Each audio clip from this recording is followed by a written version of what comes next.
Hey everyone, in this video I'll show you how to find Safari downloaded files on iPhone. Let's get started.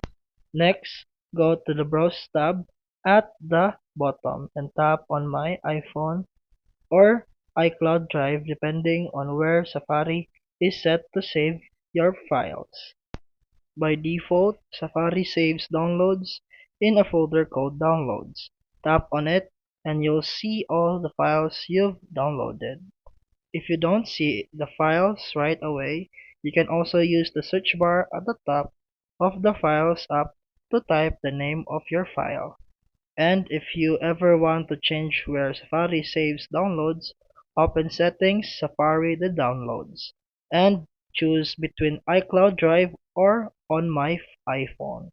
And that's it for today's video. If you found this helpful, please like and subscribe for more videos.